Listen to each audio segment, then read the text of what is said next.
My name is Stanley Hashiro. Could you spell it?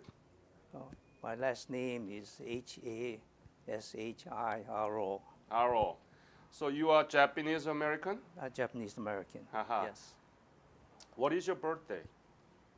My birthday is October 12, 1931. 31. And were you born here in Honolulu? Well, actually, I was born in Kihei, Maui. I'm from Maui, island of Maui.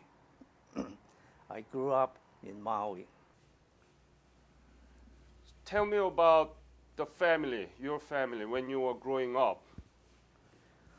Well, I was born in Kihei, Maui, and I have 3 brothers and 3 sisters.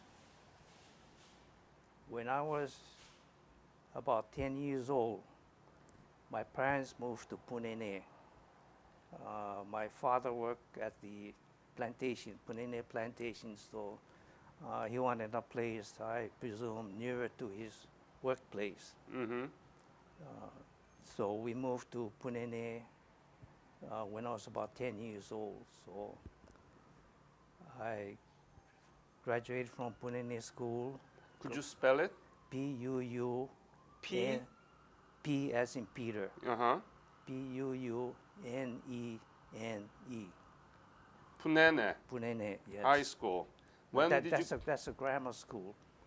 That's until 8th grade. Oh, And after 8th grade, I went to Baldwin High School. Baldwin? B-A-L-D? B-A-L-D-W-I-N. High School. High School. And when did you graduate? Graduated in 1949. 1949. Yeah. Then what did you do?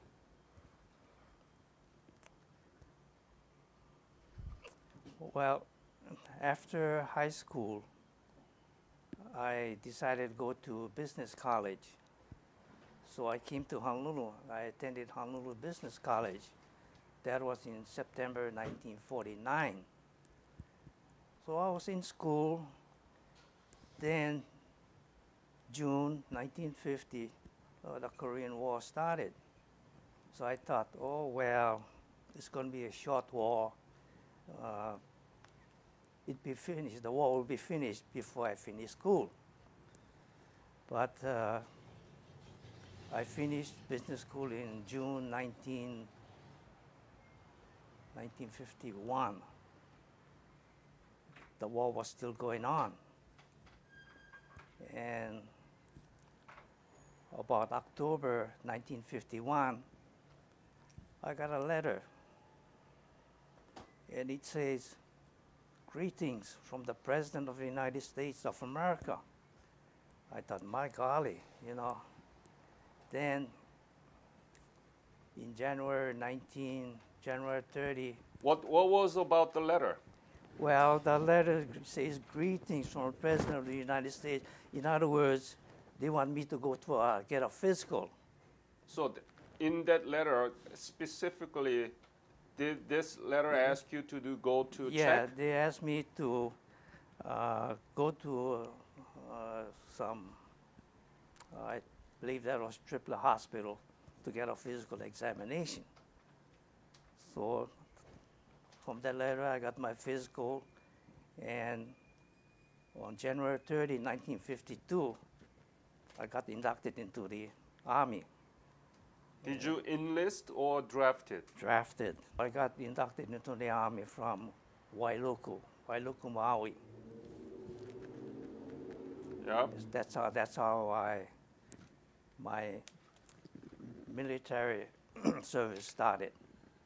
Before we go into the specifics of your basic military training, did you know anything about Korea before? Not really. All I know is there is a country called Korea, and I know where it was located. Uh-huh.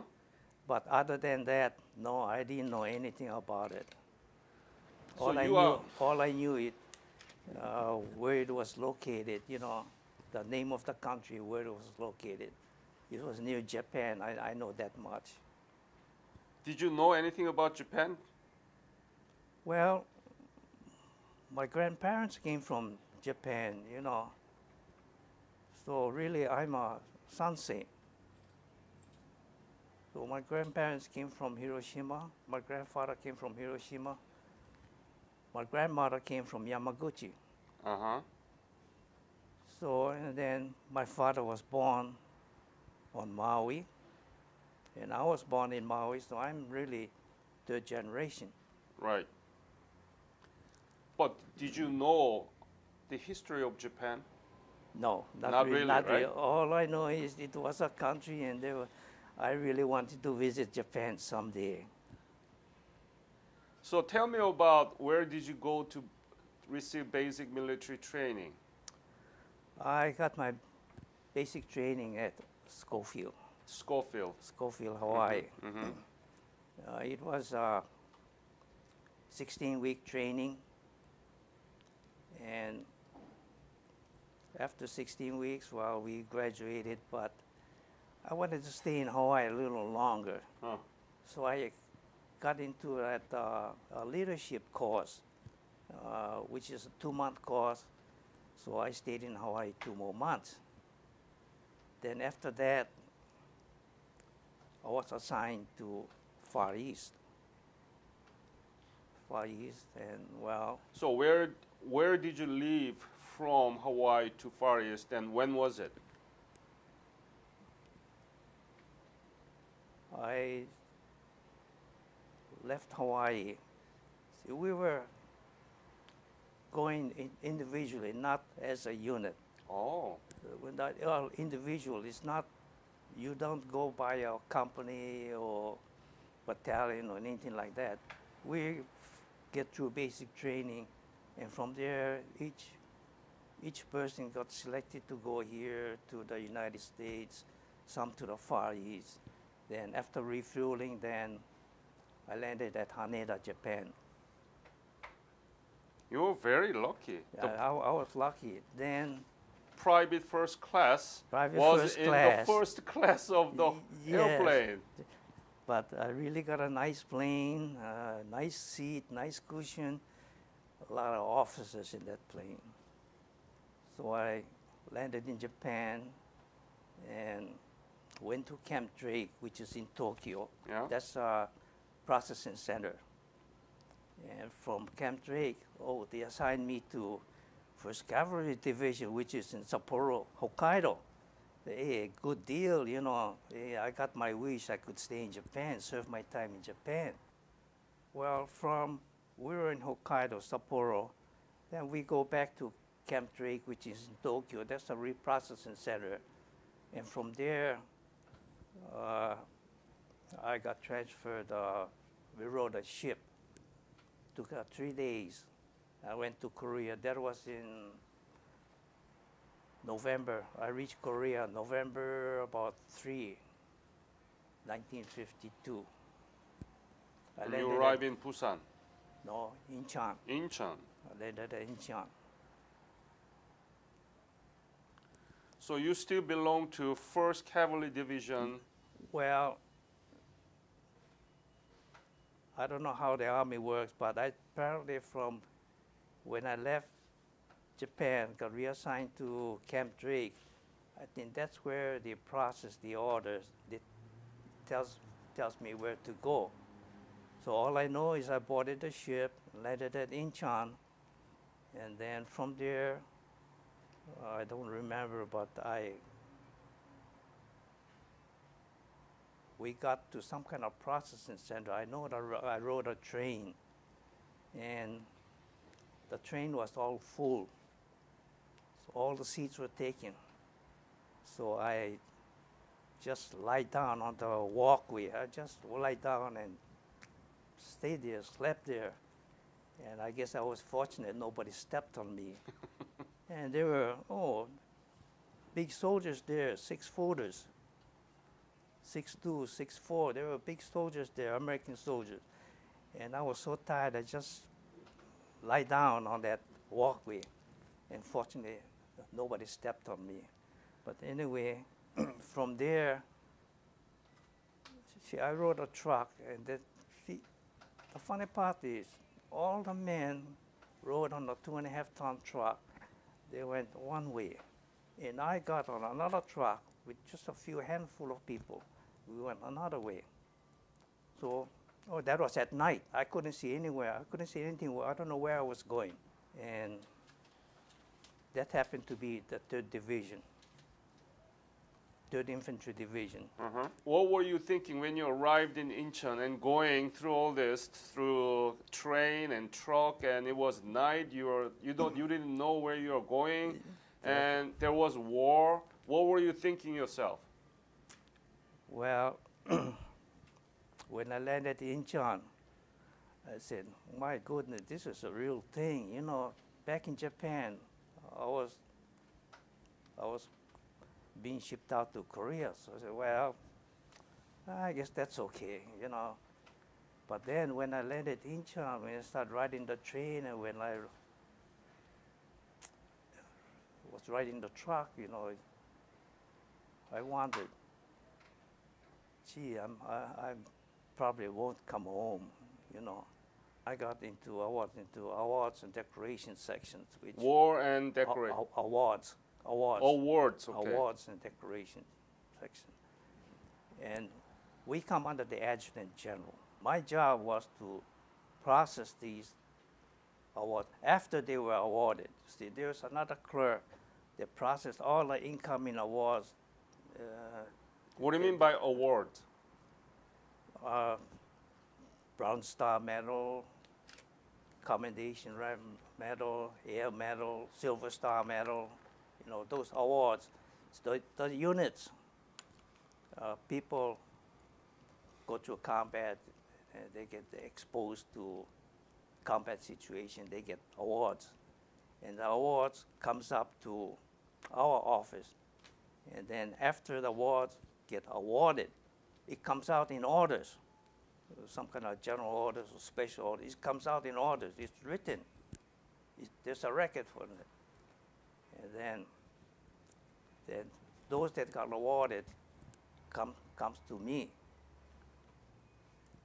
Those that were awarded, the names comes to me, what they received, and I was supposed to. I process those, make sure that if they're still there in the unit, it goes to the unit. Most of them are gone home already, rotated home. It takes a while to process these awards. So a lot of them went home, so I had to process and send it to the next duty station. And from there, it gets forwarded on to the recipients. I think this is very interesting because I never had an interview with the soldier who was in charge of this awards and the decoration. So could you explain to audience about how does that actually working? Who does write up and what kind of command of chain that has to go through and finally come to you? Could you explain that?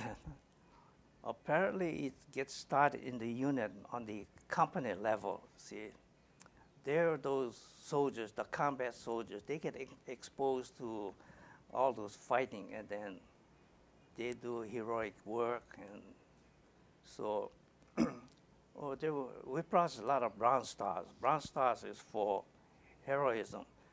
Then the next higher level is a Silver Star. So we process Silver Star, Bronze Star. The Distinguished Service Cross, it's some higher headquarters, so it doesn't come to us. And then I found out that, do you recall his name, Hiroshi Miyamura? Oh yeah, Miyamura. He got the Medal of Honor. I know, he is in New Mexico. Yeah, he was a 3rd Division soldier. So he was awarded the Medal of Honor, but it was kind of kept secret. We didn't know about it. Why? Oh, because, well, we didn't know about it, but the Army, the higher headquarters, knew that he was a prisoner of war. Yeah. So if the enemy realized that he got awarded the Medal of Honor, they're going to kill him. He's not going to come home. Oh, when he was in prison Yeah, camp. he was still in a prisoner.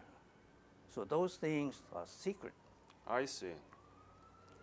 So anyway, the units probably on a company level initiate that process, and it goes up to the regiment.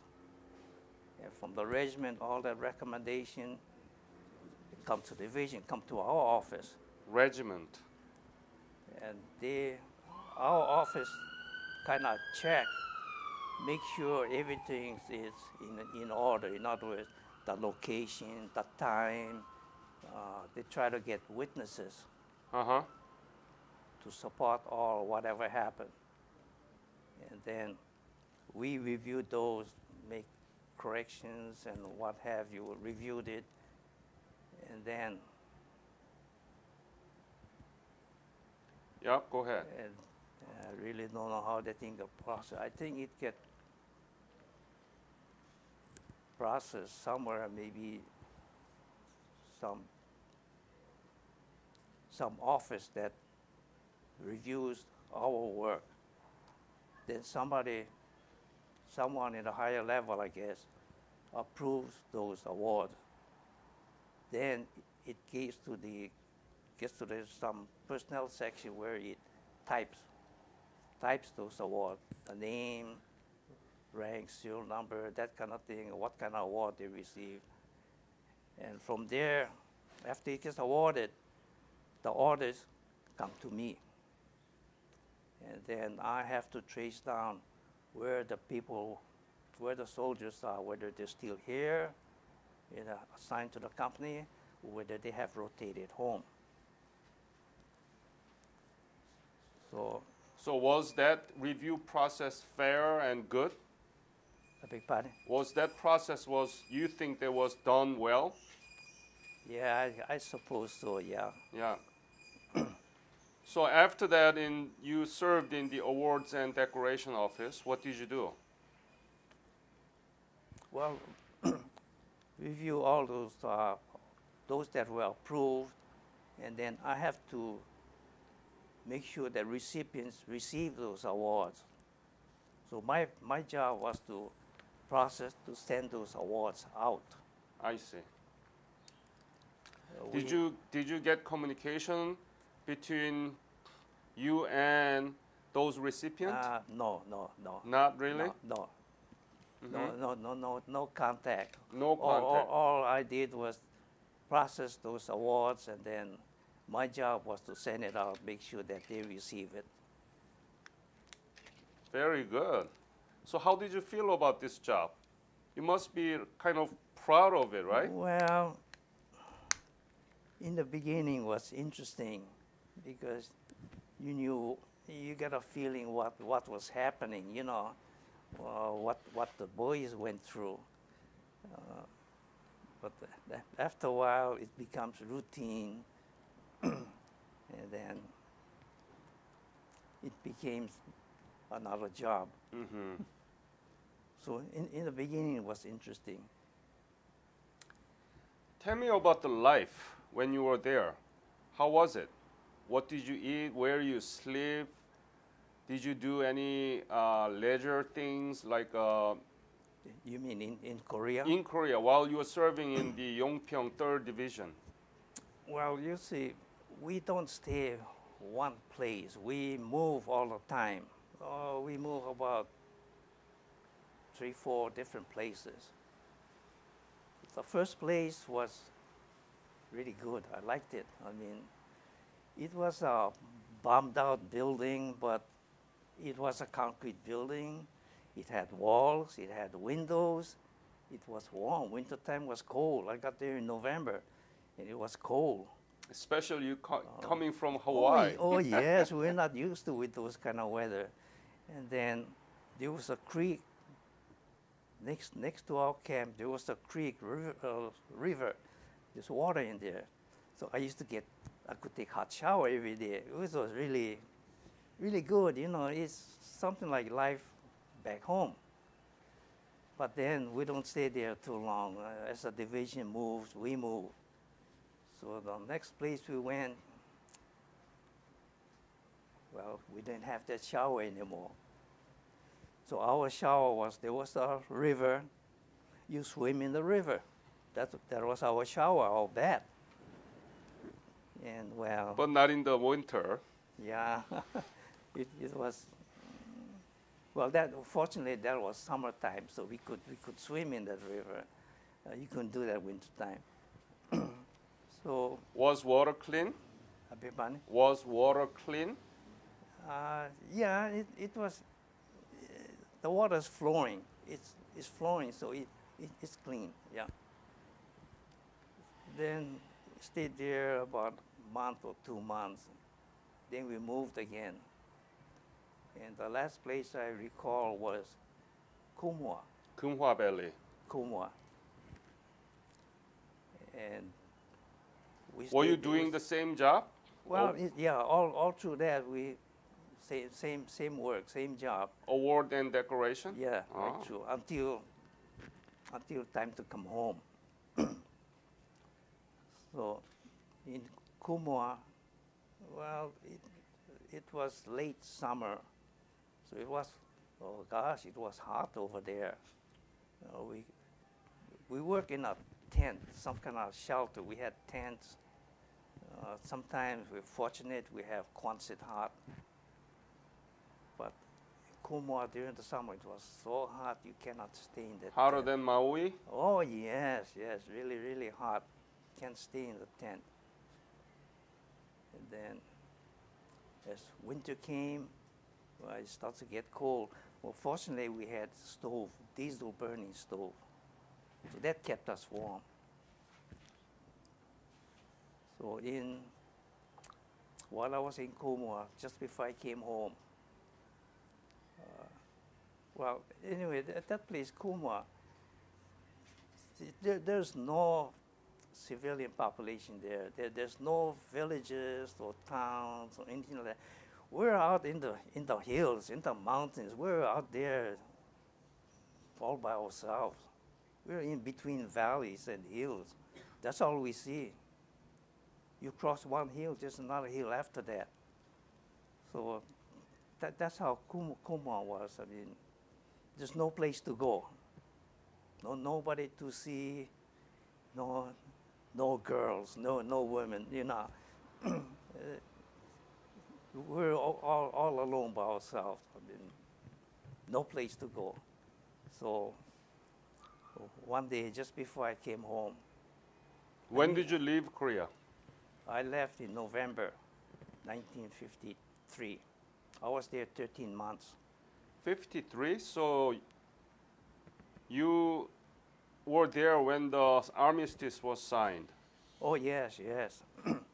That was July 27, 1953. I was there. And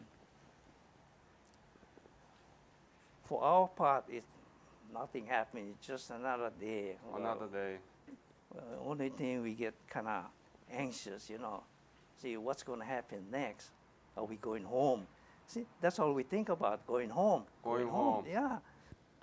So, were there any dangerous moment during your service in Korea? No, not really. No, it was kind of peaceful, quiet. So I wasn't exposed to any combat situations. What is Korea to you now, personally? Oh, it's I mean, after all those years, okay? You Yeah. went there, the country that you didn't know. You wanted to get back. You wanted to go home. You forgot about it. You joined the association in 2009. 2009. And now you feel great about your Well, service. What is Korea to you? It's a different feeling. You see, back when I got inducted, well, the war was continuing, so by law, we're supposed to register. When we're 18 years old, we're supposed to register with the local board, draft board. So I did my duty, I registered. Then in October 1952, the war was still going on. That was October 51. I got the letter, the notice, the war was still going on. And then I got to Japan, and from Japan, they sent me to Korea. Then no wonder, why me? I mean, how come I got picked? You know, you get that feeling. See all those people, and how come I get chosen to go there? It's something that it's a place that you didn't want to go, but you've been there, and then after the war, he came back. We just carry on our life here. But after I joined the association, and when I revisited Korea in 2011, oh, it was a different, Korea was a different country. It's really developed. And with all the help that the Korean country received, it really paid off. So it's an amazing story from a war-torn country to now when you go back and revisit Korea, it's really developed. The infrastructure, the city, it's altogether different. It's really amazed. So in other words, the feeling that I get is really, I'm proud that I served my time in Korea. And more so after I joined the association, I got a feeling of all my friends, people that I didn't know. We all became friends. We go to ceremonies, have dinner. We make new friends. This is it. This is it. Something good came out of your service. Something beautiful came out of those devastated Korea back in 1950. That's right. one thing that I want to emphasize. Oh, yeah, back in the 50s, everything sort of was like a rubble, you know. Everything's torn. But when I went back in 2011, I was really surprised. Mm-hmm. It took me really by surprise. It really changed to the better. All the speakers that comes up, speak at those ceremonies, you know, they really speak highly of us veterans, Korean War veterans, which I didn't know. I thought I was just another soldier sent over there to do my duty and come home. But after joining the association and attending those activities, ceremonies, going down to Punch Bowl, you know, every Korean, you know, speaker, ministry, Korean government speakers, they really talk highly of us veterans. And that really something, it's built into you. It changed your feelings. Until then, I was nobody, just another soldier. But now my feeling changed. The government of Korea really taking care of us. They did a lot, especially the revisit program. Oh gosh, you know, that's something really everyone, all soldiers, Korean veteran soldiers, should go back, take a look what that place looks like.